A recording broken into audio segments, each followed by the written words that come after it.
ये लो भाभी, आपके जन्मदिन का गिफ्ट। आज आपका जन्मदिन है ना?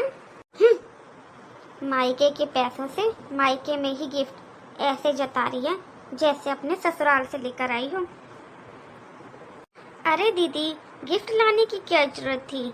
अगर मेरे को कुछ चाहिए होता तो मैं बाजार जाकर खुद ले आती, क्योंकि आपने पैसे तो माँ जी से ही लिए होंगे ना गिफ्ट लाने के लिए। हाँ, अगर आप ये गिफ्ट अपने ससुराल से लेकर आती अपने पति की कमाई से, तब मुझे लगता कि आप भाभी के लिए कुछ लेकर आए हो। मायके के पैसों से मायके में गिफ्ट, ये सही है। नहीं भाभी, ये गिफ्ट मैं अपने पैसों से लेकर आई हूँ। इतने पैसे तो मेरे पास भी होते हैं, इतने की मैं आपको कुछ गिफ्ट लेकर दे सकूं। मैं बहुत प्यार से लेकर आई हूँ भाभी आपके लिए। जरा इसे खोल कर तो देखिए। अभी मेरे पास बहुत काम है। अगर मैं ये गिफ्ट खोलने बैठ गई तो घर के काम कौन करेगा? ऐसा करो, आप ये गिफ्ट ले जाकर मेरे रूम में रख दो। जब टाइम मिलेगा मैं देख लूंगी।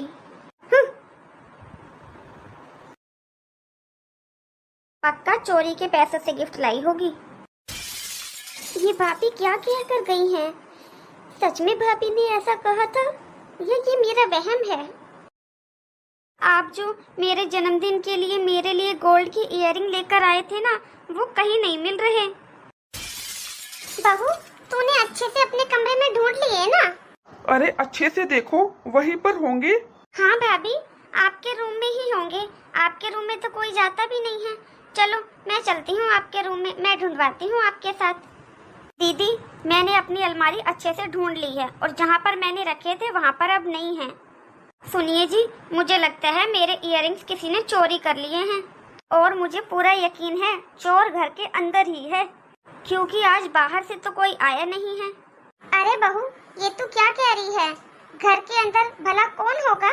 फिर आप ही बताओ ना माँ, बाहर से कौन आया है? आज सुबह ही इयररिंग्स लेकर आया था माँ मैं इसके लिए, और आज सुबह से ही कोई घर पर आया नहीं है। सीधी सीधी बात है कि चोर घर के अंदर ही है। एक बार जाकर अच्छे से देख ले, वहीं पर ही होंगे। माँ जी, मैंने अच्छे से देख लिया है। एक एक कपड़ा निकालकर पूरी अलमारी साफ कर दी, लेकिन मेरे इयररिंग्स कहीं नहीं मिले। माँ जी, मुझे अच्छे से पता है कि चोरी किसने करी है। बताओ दीदी, कहाँ है मेरे इयररिंग्स? भाभी, आप ये क्या कह रही हो? मैं भला अपने ही घर में चोरी क्यों करूँगी? दीदी, ससुराल भी तो अपना ही घर होता है ना। जब आप अपने ससुराल में चोरी कर सकती हो तो यहाँ मायके में क्यों नहीं? बहू, तू बगैर सबूत कैसे इल्जाम लगा सकती है किसी पर भी? क्या माँ ये सच है कि प्रिया ने अपने ससुराल में चोरी करी है? कितने दिन हो गए इसको यहाँ पर आए हुए? आपने मुझे बताया कि इसके ससुराल वालों ने इसे धक्के मारकर निकाला हुआ है घर से बाहर। ये क्या कह रहे हो भैया आप? मुझे मेरे घर से किसी ने बाहर नहीं निकाला। मैं अपनी मर्जी से आई हूँ यहाँ पर, और मैंने कोई चोरी नहीं करी भैया। मैंने कोई चोरी नहीं करी, ना अपने ससुराल में और ना ही अपने मायके में। आप इसकी बातों में मत आइए, जाकर इसके कमरे की तलाशी लो। समझ में आया कि मेरे लिए गिफ्ट कहाँ से आया था। मेरे ही इयररिंग्स बेचकर मेरे लिए ही गिफ्ट लेकर आ गई। मुझे क्यों बदनाम कर रहे हो भाभी आप? अगर तुमने चोरी नहीं करी तो इतना डर क्यों रही हो? भाभी, मुझे चोरी का नहीं, अपनी इज्जत का डर है। देखा आपने? देखा ना, आपकी बहन का चेहरा साफ साफ बता रहा है कि चोरी इसने ही करी है। बेटा, खड़ा क्यों है? जा अपने बहन के कमरे की तलाशी ले। मैं भी चाहती हूँ कि सच सबके सामने आए, क्योंकि मुझे मेरी बेटी पर पूरा विश्वास है।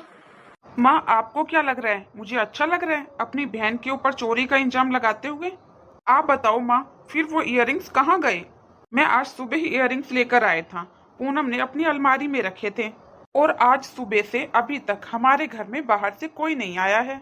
मैंने तो लिए नहीं है, और पूनम के इयररिंग्स हैं तो पूनम तो लेगी नहीं, और आप भी क्यों लोगे माँ? और बचा कौन? फिर बचा कौन भैया? मैं बची बस। प्रिया। अरे जमाई जी, अचानक से? प्रिया, मुझे माफ कर दो, मैंने तुम्हारे ऊपर यकीन नहीं करा। प्रिया, वो दीदी आई हुई है घर पर, तो उन्होंने बताया कि उन्होंने वो अंगूठी गलती से तुम्हारी अलमारी में रख दी थी। तुम घर पर चलो, सब तुमसे माफी मांगना चाहते हैं। घर पर सब शर्मिंदा हैं। जो कुछ उन्होंने तुम्हारे साथ किया वो बहुत गलत था। वो सब तुमसे माफी मांगना चाहते हैं, और मुझे भी माफ कर दो प्रिया, प्लीज। कहाँ चलूँ मैं? उस घर में, जिस घर में मुझ पर कोई विश्वास नहीं करता। मैं आपके सामने रो रो कर चिल्ला चिल्ला कर कहती रही मैंने चोरी नहीं करी, लेकिन आपने मेरी बात का विश्वास नहीं करा। एक बार भी आपने मेरी बात नहीं सुनी। एक बार मुझे माफ कर दो प्रिया, मैं तुमसे प्रॉमिस करता हूँ मैं आगे हमेशा तुम्हारा साथ दूंगा। प्लीज मुझे एक बार माफ कर दो। भाई आप जाकर एक बारी मेरे कपड़ों की और मेरी अलमारी की तलाशी ले लो, क्योंकि मैं ऐसे इंजाम के साथ यहाँ से नहीं जाना चाहती। जा बेटा, एक बार अपनी बहन के कमरे की तलाशी ले ले और फिर जाकर एक बार अच्छे से अपना कमरा देख ले। मुझे भरोसा है कि तेरी पत्नी के गहने तुम्हारे ही कमरे में मिलेंगे। तेरी बेटी अपने ससुराल जा रही है, मुझे उसकी तैयारी करनी है। रोना बंद कर प्रिया, देख दामाद जी को अपनी गलती का एहसास है। चल अब जल्दी चलकर अपनी तैयारी कर। बेटा, हर घर में छोटी मोटी बातें तो होती रहती हैं। माँ, वो इयररिंग्स मिल गए। दीदी, मुझसे गलती हो गई, मुझे माफ कर दो। वो मैंने इयररिंग्स अलमारी की वजह ड्रेसिंग टेबल के ड्रॉर में रख दिए थे। मैं तब से अलमारी में ही ढूंढ रही थी। दीदी प्लीज मुझे माफ कर दो, मुझसे गलती हो गई। तू क्यों माफी मांग रही है बहू? तू तो कल की आई है इस घर में। जब खुद के सगे भाई को अपनी बहन पर यकीन नहीं हुआ तो तेरे को तो दूर की बात है बहू। सारा दिन तेरे को भैया भैया कहकर बड़ी हुई और आज तुझे उसको बेइज्जत करने में जरा भी शर्म नहीं आई। अरे अपने बहन के कमरे की तलाशी लेगा तू। वो बेचारी तेरे सामने रोती रही, लेकिन तेरे को कोई फर्क नहीं पड़ा। जब खून के रिश्तों में ही विश्वास नहीं बचा तो किसी और से क्या ही उम्मीद करना। प्रिया, मुझे माफ कर दो और चलो अपने घर। मैं तुमसे वादा करता हूँ हमेशा तुम्हारा साथ दूंगा, कभी भी तुम्हारी इज्जत पर आँच नहीं आने दूंगा। अब चलो यहाँ से।